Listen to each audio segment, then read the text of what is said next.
Et pour plus de détails sur l'importance de cette visite d'État, nous sommes en direct avec Hicham Qasraoui, consultant stratégie, expert à l'Institut marocain d'intelligence stratégique.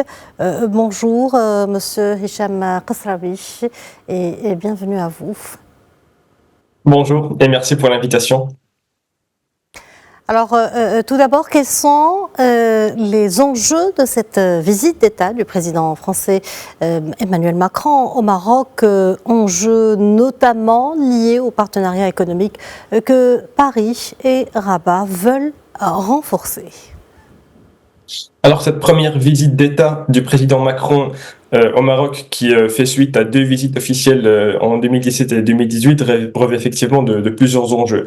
D'abord au niveau purement politique, parce que cette visite vient confirmer le rapprochement qui a commencé il y a quelques mois entre les deux pays et confirmer le fait aussi que nos relations bilatérales sont passées à une nouvelle phase de compréhension mutuelle des enjeux et des postures des uns et des autres, et une nouvelle phase où on souhaite travailler dans le cadre d'un partenariat renouvelé tourné vers l'avenir.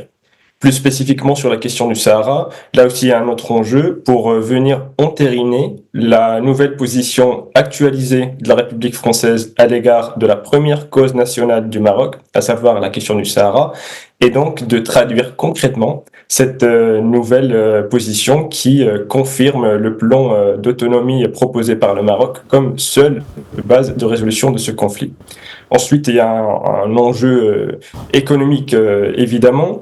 Les relations économiques entre les deux pays n'ont jamais connu de vrais freins ou de vrais gels, mais aujourd'hui l'ambition des deux parties, c'est de donner une nouvelle impulsion à cette dynamique économique entre les deux pays dans un moment où il y a vraiment besoin d'un nouveau souffle dans l'affaire entre les deux pays. Et enfin, je pense qu'il y a un dernier enjeu, plus sur le plan international, pour faire converger les visions des deux pays sur les outils et les mécanismes de coopération et de co-développement à l'égard de nos partenaires divers et variés, notamment à l'égard de nos partenaires africains. Très bien. La France est le premier investisseur au Maroc. Les échanges commerciaux entre les deux pays ont doublé en 10 ans. Comment ce partenariat pourrait-il évoluer en faveur d'un partenariat véritablement équilibré aujourd'hui ? Alors aujourd'hui, on est des deux côtés de la Méditerranée, à Rabat et à Paris. On est fiers de ce que nous avons réalisé ensemble, notamment en matière de colocalisation industrielle, en matière de co-industrialisation, notamment dans les exemples automobiles et aéronautiques, qui sont aujourd'hui des success stories. Et je pense que ça nous encourage d'aller encore plus loin dans cette logique-là pour étendre cette ambition industrielle à d'autres secteurs, mais aussi à examiner de nouveaux partenariats. Je pense notamment au domaine de l'énergie. Vous savez, le Maroc, il a une ambition très forte dans le domaine de l'énergie. Il vise à faire passer son mix électrique à 52% de sources purement renouvelables à horizon 2030. Et donc, là aussi, les entreprises françaises peuvent faire valoir leur savoir-faire et leur expertise.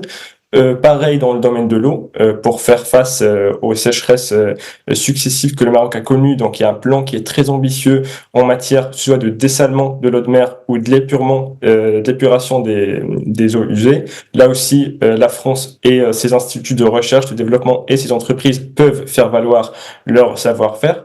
Je peux penser également à plein d'autres secteurs de la mobilité et des transports, que ce soit du transport maritime, aérien ou ferroviaire. Le Maroc a de très fortes ambitions pour élargir sa flotte aérienne, reconstruire son pavillon national maritime et de développer ses chemins de fer. Sur tous ces domaines-là, la France, les entreprises françaises, les instituts de recherche français peuvent là également faire valoir leur expertise.